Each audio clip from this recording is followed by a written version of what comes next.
Awesome. So welcome everybody. My name is Mina Jane and I'm one of the programming librarians at the Cary Library, and I'm always happy to have this program the third Friday of the month at 10 a.m. with Rose Keefe, an amazing seamstress and teacher. And today we're talking about, I'm going to totally get this wrong. So Rose, could you please introduce the program today? Absolutely. So today we are talking about one of my favorite topics, mending and repair. As Mina said, I am a seamstress, but my real love is techniques of mending, techniques of repair, thinking about how we can be more sustainable by dealing with what we have, making it last longer instead of buying and disposing of new things. So we are going to talk about how we can look at Japanese stitching traditions, specifically Sashiko, and how we can learn from that and how we can pull some of that into our own mending. Oops, hold on one second. I think somebody's got their mic on. I got it. I am just going to pull up my PowerPoint. We're going to start with a little history and context for this.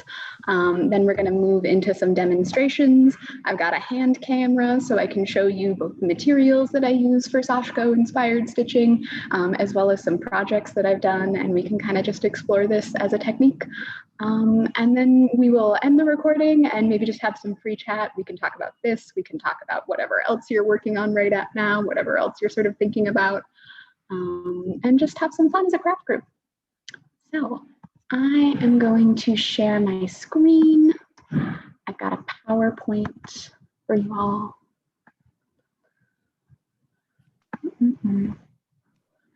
Just need to find present. Okay, great. So introduction to Sashiko stitching. Right there at the top, you can see two examples of this thing that we're going to talk about today. On the left, we have a full garment, a kimono that's made with Sashiko stitching. And on the right, we have a close-up of that. All of the patterning for this garment on the left is done with a running stitch. This is a Japanese craft tradition. Sashiko means little stabs. It's from the Japanese verb sasu, which means to pierce. And it's a practice of mending and design that just builds off the running stitch, builds off this awesome beginner technique for sewing to create these wonderful designs, to stabilize areas that are maybe weak, that need repair, and to embellish and to create really beautiful traditions. Hey, so Rose.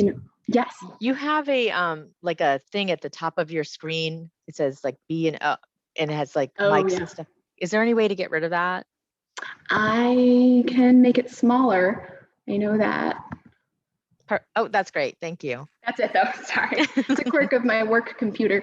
So Sashiko was developed during the Edo period. It was well established by the Meiji period. It was originally practiced in fishing and farming communities as a way of mending precious garments and textiles, but it eventually became a source of income. The people who became really talented at this were able to use these techniques to make a little bit of money during the off season.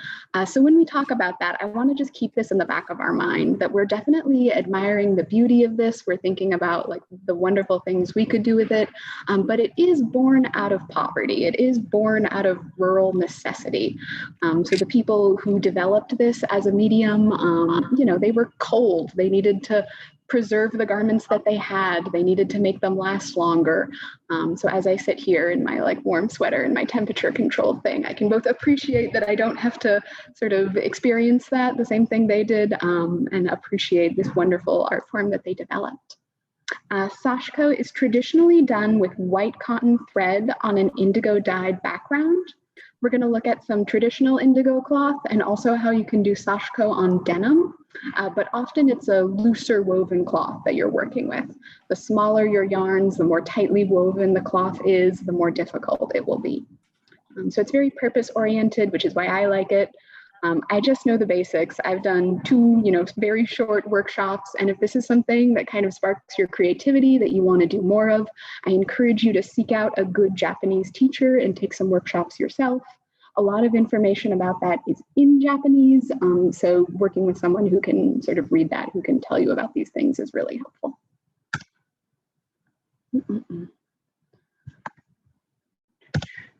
Okay, here's an example of an earlier piece. Boro is the Japanese word for like a torn, dirty rag. And oftentimes in textile dealerships, in museums, you might see things being sold as boro. Japanese boro garments are a collectible thing. These are these work garments that are heavily, heavily repaired. And so this is an example of the origins of Sashiko stitching. This is a naragi, an indigo dyed work coat. You can see the full thing in the center. You can see how faded the body is compared to the darker indigo in the sleeves. And you can see that the patches are different colors. This is an example of something that might have been passed down from one generation to the next and worn and used by many subsequent people. And every time it sort of gets thinner, every time it starts to wear out, it is patched. So over on the right-hand side, you can see all of those overlapping patches, one after another after another. It takes a very thin, worn garment and transforms it into something that is thicker, that is warmer, that is much more durable. So much so that you will even see firemen's coats at this period being, made with some of these techniques where you create like a really durable textile, one that you can even go into a burning building in, just out of these simple sort of geometric running stitches on indigo textile. This is an example of what you might recognize as Sashiko. This is a little bit more common in the US, these sort of smaller moments of stitching technique. When you practice Sashiko, it can be very decorative.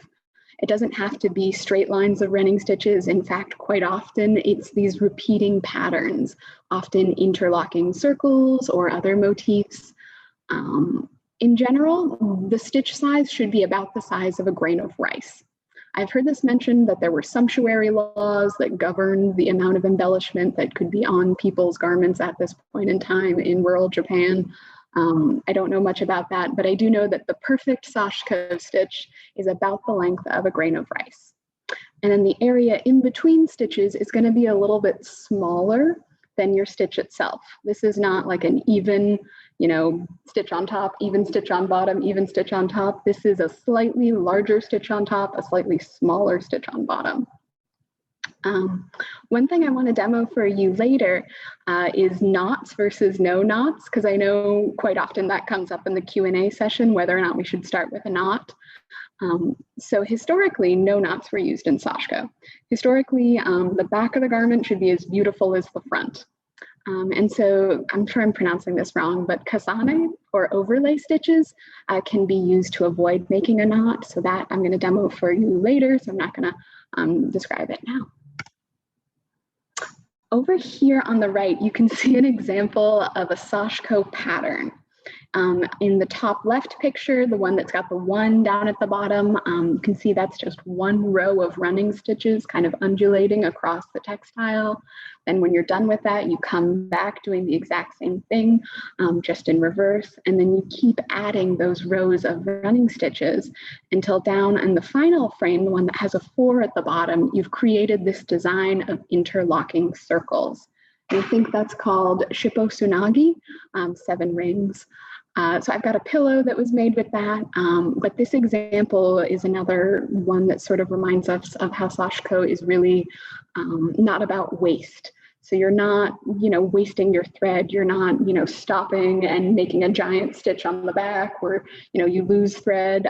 Every thread is really purposeful, and you plot your path through your design to waste as little thread as possible. So if you're someone who likes math, if you like figuring out a puzzle, like how to draw a house with an X in it without ever crossing over the line twice, if you did that as a kid and wanted to work that out, Sashiko patterns can sort of be a fun brain teaser in that way.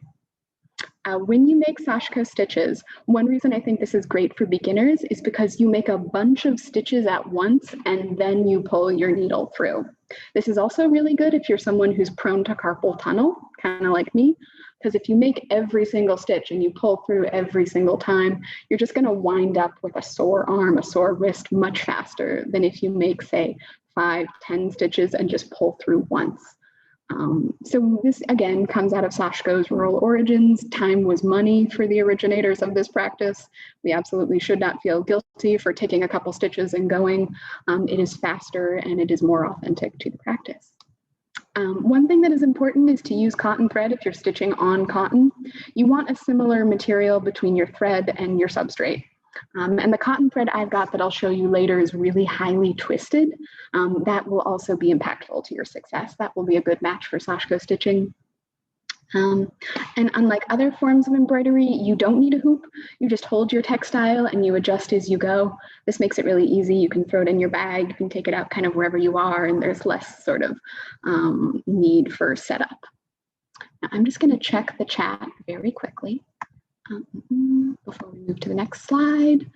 V asks, would this stitching work on regular cotton or knits instead of denim, or would that cloth be too thin for the stitches to hold? This would absolutely work on regular cotton and knits. I'm going to demo it on regular cotton, and with knits, you're going to need to be a little bit more, conscious of your tension, make sure that it's not too baggy or too loose. But it is a fabulous mending stitch. It's just the running stitch. It's kind of the building block of all mending. So I think you can absolutely do that. Next slide. So if you are interested in this, if you like what you hear today and you want to go a little bit further, I would recommend this website, Upcycle Stitches. Atsushi is the name of the man who runs this. He's a fabulous Sashiko practitioner. I've learned a lot from watching his videos. I am sure that you will as well. And he's got great YouTube videos talking about the history, talking about his practice, and he does live streams where you can watch him stitch and you can see how fast he goes. I'm not going to demo Unshin Sashiko stitching, which is where you brace the needle against your palm and you move the fabric with your other hand and kind of feed it onto the needle. I'm not very good at that, but he's almost as fast as a sewing machine. So I would totally recommend checking this out just for learning and for fun. And then if you're interested in buying materials, sashi.co is a great artist-owned Japanese website where you can pick up all of these materials. They have really beautiful, many different colors, hand-dyed things, gorgeous indigo stuff, as well as some pre-made objects if you decide that you just need like an apron in your life or something. In terms of learning more at the Cary Library, I checked your website this morning and you have a lot of books that would help people learn more about Sashiko if they're interested. So the first one, Mending Matters, that is currently ready to be checked out. That's a little bit more about the slow stitch.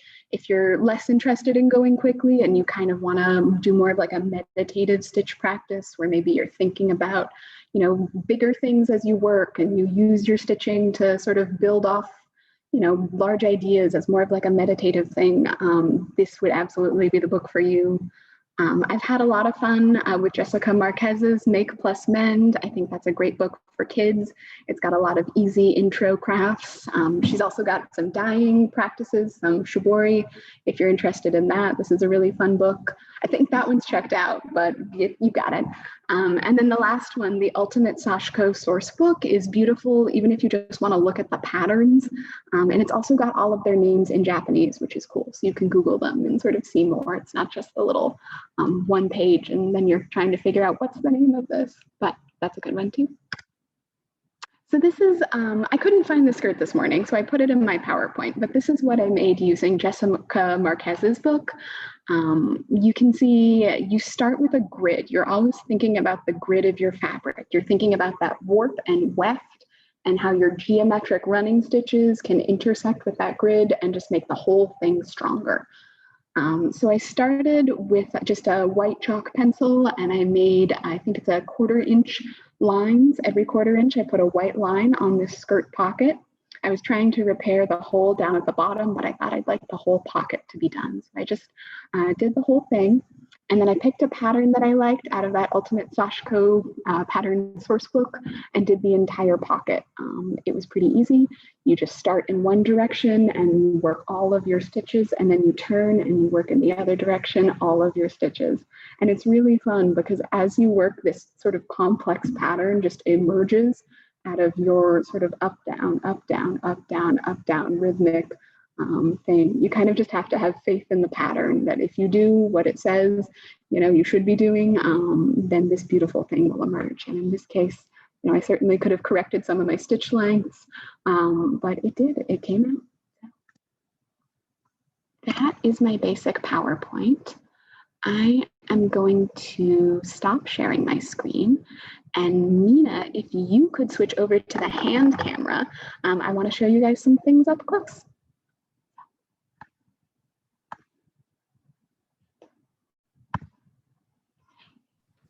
All set. Okay, awesome, thank you. I'm just gonna check in on the chat. I think we got something else. Awesome, Mina put those links in there, Upcycle Stitches as well as Minuteman Library. There are a lot of things in Network also. Even if you don't, you know, find the book you want at Lexington Library, I saw a lot of things on there that would help you learn. So first I want to talk a little bit about the supplies, what we use when we do Sashiko stitching. I mentioned the thread earlier. This is just a really bright white, highly twisted cotton.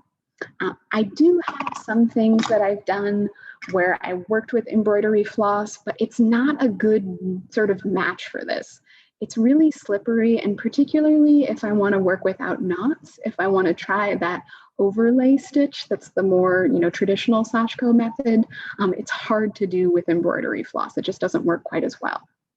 One of the ideas behind Sashiko is that as you wear this, as you sort of wash it, as you live in it, as you pass it down through your family, the stitches and the textile will kind of be worked together. And so this fuzzy but tightly spun cotton yarn and this loosely woven cotton cloth are just a really good match for aging together and for wearing well. So if you just want to take some of this and play around, absolutely grab your colorful shiny thread. But Sashiko thread is maybe better overall. I saw V ask, what's the brand name of the thread? It is in Japanese. I will check my package, but I do not know what this says. A lot of things I have are from the same store. I found them just by Googling Sashiko Supplies. They've all got this blue plastic Japanese text. That is my needle. You know, I'm afraid I don't know. But I think if you Google Sashiko Supplies, or if you go to that website, sashi.co, looking for supplies, you will see this sort of blue label right here. Both these needles, I think those are from Olympus, actually. There's an English text word right there at the bottom, but I'm not sure about the thread. So the Sashiko needles are also a little bit different. In past programs, I think I've shown you guys a lot of the betweens that I like to stitch with. This is a curved between needle. You can see it's pretty small. Normally I stitch with a straight between. I like that they're, you know, tiny enough that I feel like I can get in between the warp and weft yarns and I can work on really fragile textiles. And compared to, you know, the tiny needles that I like, the Sashiko needle, it just looks and feels like a harpoon. It's a totally different thing. But when you're working with a looser woven textile, something like what I've got here, it is a good match.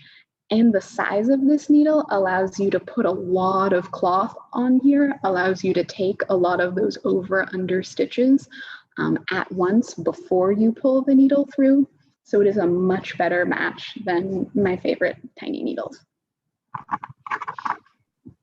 So, and I've got two. This is the larger one, which I don't stitch with because I'm just not ready for that. But this is the slightly smaller one, which I do really like working with. And I can tell them apart also, even when I take them out of the packaging, because a lot of Sashiko needles have this nice gold eye, and they're really finely milled. When we talk about what makes a good needle or a bad needle, we can talk about the eye, whether or not that's well made. We can talk about the point, whether or not that gets dull quickly. But we also talk about the milling of the needle. And the smoother the body of the needle, the more finely made this is, the easier it is to stitch with. So even though this is a really large needle, it is definitely one of my most finely milled needles. So that's another reason why I do this with the Sashiko needle and not with, you know, one that I'm more familiar with. So I can show you right here. These are these little coasters I got. A lot of Sashiko beginner kits are easy to work with. Oh, V just asked, is that a 2-inch needle? I think it's 2.5. It's a monster. I do not have a tape measure on me, but this is one of those tall sort of Gutermann style threads. It's almost as tall as, you know, my thread bobbin right here. So, yeah, it's not one that you'd want to put in your pocket and accidentally sit down on or something. So these kits are a really good way to practice, to learn to just do a really small amount of Sashiko. It is important to focus on your tension because you're doing so many different rows of running stitches. If you have puckering in one area, you'll see it throughout the textile. So if that's something you want to practice, if you're a beginner sort of seamstress, if you're a beginner sewer, and you want to practice just tension using a simple stitch, little Sashiko projects like this can be a great way to do that, and then have something that's kind of pretty at the end. I'm not sure, it's pretty dark in here, so it's hard to see, but these pieces of cloth come pre-printed with all of your stitch lines. So when I was talking about how, you know, you want your stitch to be the size of a grain of rice and you want the area in between your stitches to be about 1/3 of your stitch length, you know, I am working with pre-made kits. I am really not, you know, comparing this to grains of rice here.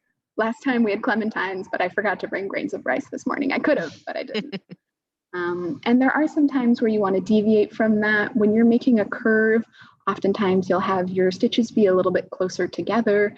That just makes the curve look a little bit more elegant. If you had longer stitches, it might look a little bit less like a curve and more like a geometric shape. So you're using geometric stitches, but to create beautiful curves. This was one of my first Sashiko projects that I had a lot of fun with. I'm going to just move this camera back a little bit. It's a pillow. These are really popular kits that you can get online. This was one where when I started, I did not know how I would just start with one running stitch, and if I just never stopped, I would suddenly have this entire pillow. I just had to have faith in the process, but that's absolutely what happened. Because it is my first project for Sashiko, you can see I do have a couple knots that are just hanging out on the top of the fabric. I would say, honestly, the front of this does look like the back in that I have knots on the front and knots on the back. But that's not what we're going to do today. Today, we are going to talk about how to do Sashiko without knots. I figured just a simple overlay stitch might be a fun thing to talk about. Something kind of quick, and then maybe we could switch to just free conversation. Anna, can you move your camera back a little bit closer to your... Here, I'm going to trade actually, because this tripod just doesn't move a lot. So I'm going to work right there. Great. I'm going to just check on the chat. Nothing new. Great. So quite often, many books, many resources will tell you to cut a piece of thread that's about 24 to 36 inches. If you are doing those long passes where you gather a bunch of stitches on your needle before you pull out, it's smart to work with a longer thread. Normally, that's not something I recommend because it does get tangled pretty easily. But in that case, you're just going to be constantly tying off and starting new rows if you have a shorter piece of thread. So this would be the one instance where I would fully endorse cutting a 36-inch long piece of sewing thread. Here. It is a large sort of fuzzy thread, which is why I'm glad that these needles are so large, so that I can just thread it.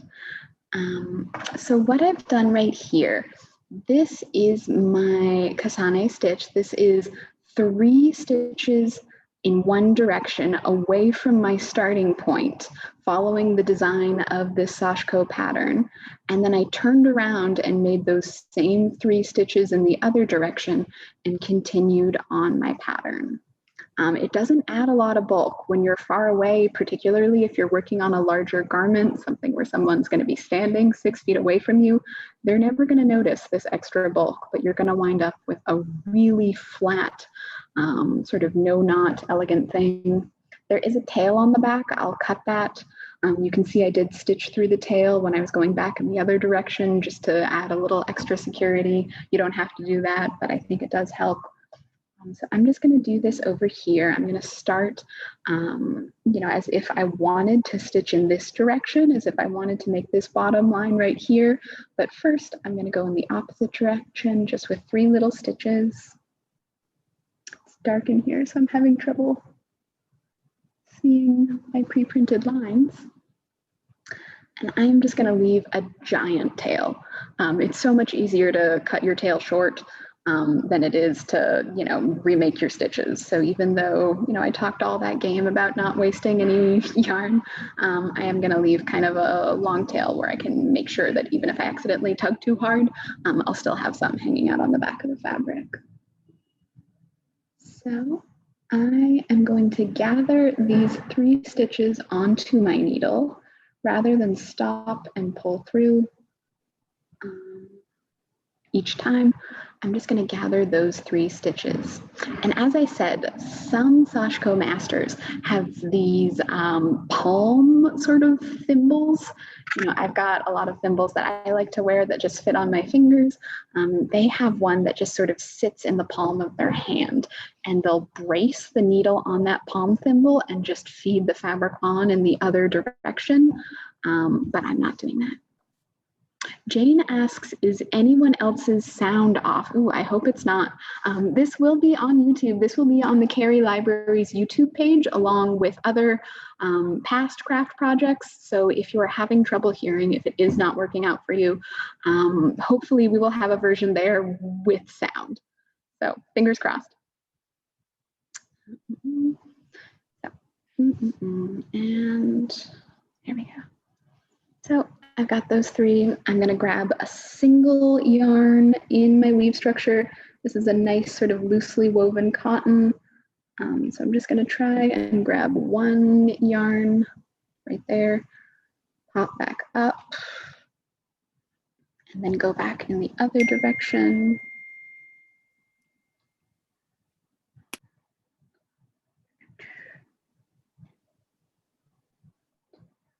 And then this is where it does feel a little bit awkward to have this giant needle when I'm going through those same stitch holes. So I'm pressing down onto the table. I'm kind of cheating to feed that all the way down this large needle.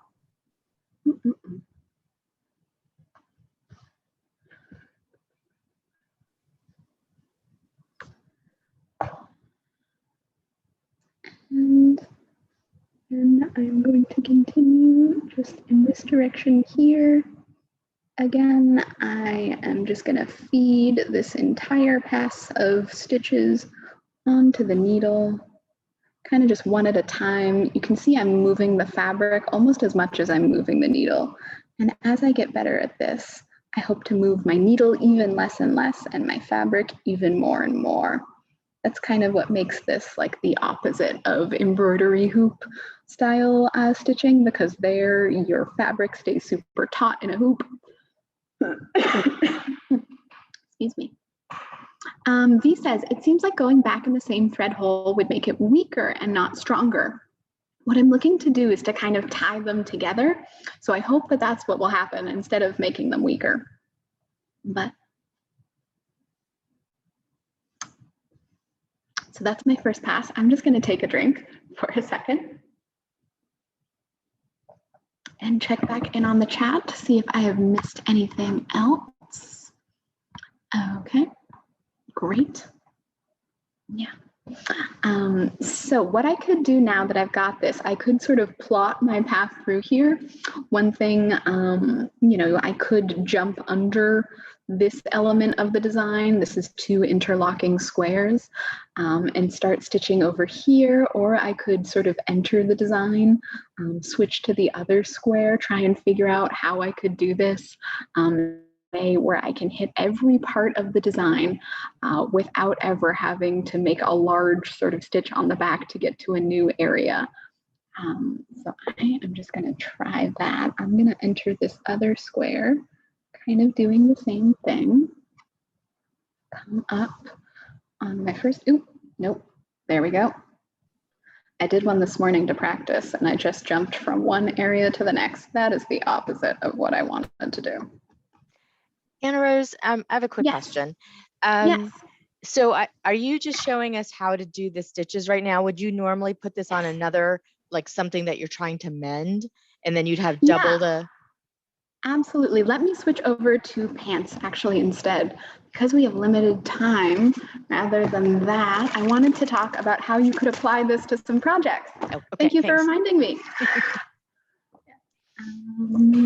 So what I've got here, these are a pair of vintage jeans. They don't have a label. I think they're from the 1950s.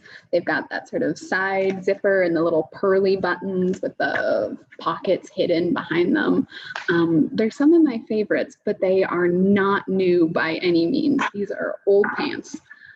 And when I bought them, they already had a lot of repairs. They already had a lot of areas of damage.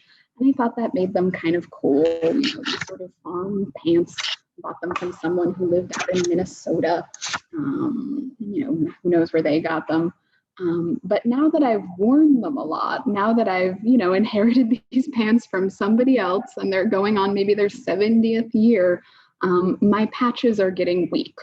So we've talked a little bit about, wanting to repair this area in the seat of your jeans, how quite often it's that between your legs spot that just wears away.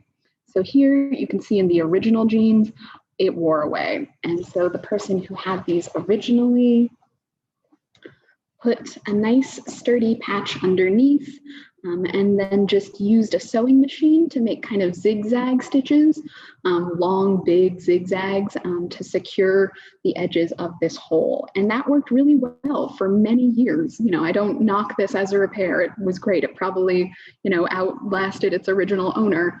But now for me, wanting to wear these pants, they are getting pretty holy. They are having some pretty impolite holes in them, and I need to do more mending.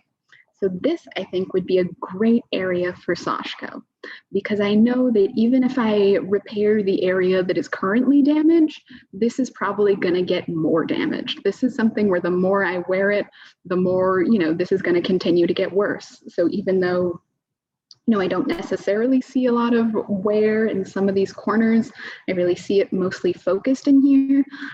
I would probably do Sashiko stitching, just back and forth, geometric stitches, kind of perfect for a beginner, back and forth over this area, over all of these loose holes, over all of these, maybe trying to lay down some of these loose yarns, secure them with my stitches. And the more thread I add to this, the bulkier it will be, but the more durable it will be. And the more I wash it, the more I sort of live in it, the more the thread will kind of work into the cloth. Because I know these are old jeans, they are 100% cotton, and so this cotton thread together, I think this will make this really strong.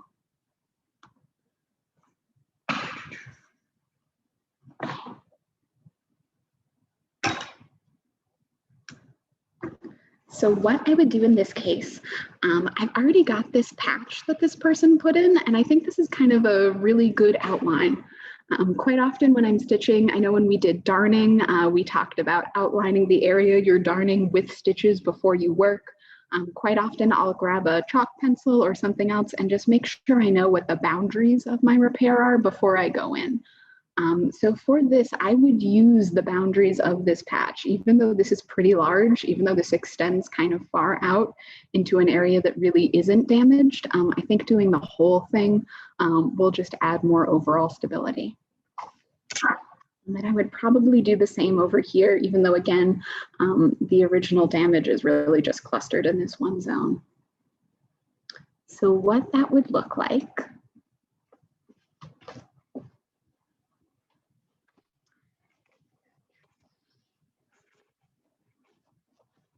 I always feel a little bit like a cat when I'm stitching because I need to turn everything around 3 times just in case the vibe, is wrong.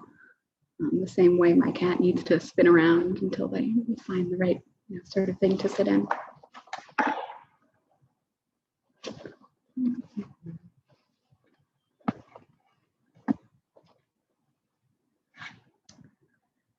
So you have already heard me say all of these things. But I'm just going to make my stitches with Sashiko, if you start out with a larger stitch, keep it.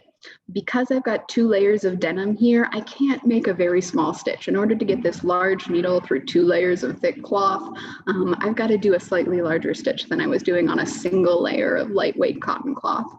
But I'm just going to keep this thread throughout the whole thing. There is such a thing as long grain rice, so I think you're still in the...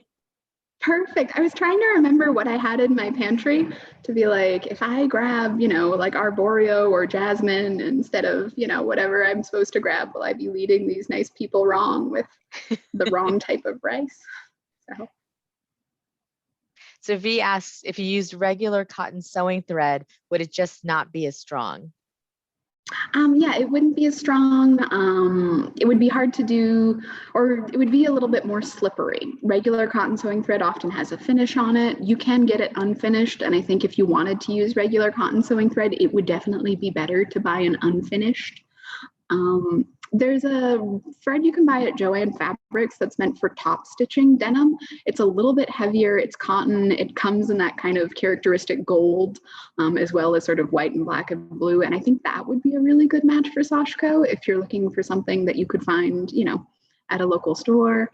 But yeah, it's much thinner than this thread right here. I would look for maybe a heavier sewing thread if you were looking for something in your own box at home. And focus on getting something that's got a lot of twist, because that's where the durability comes in.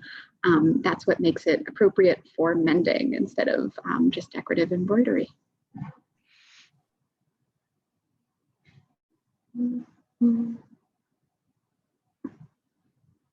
the fact that you are able to make a bunch of stitches at once, I think this is more satisfying for beginners. So I do like this also as a way of introducing people to mending.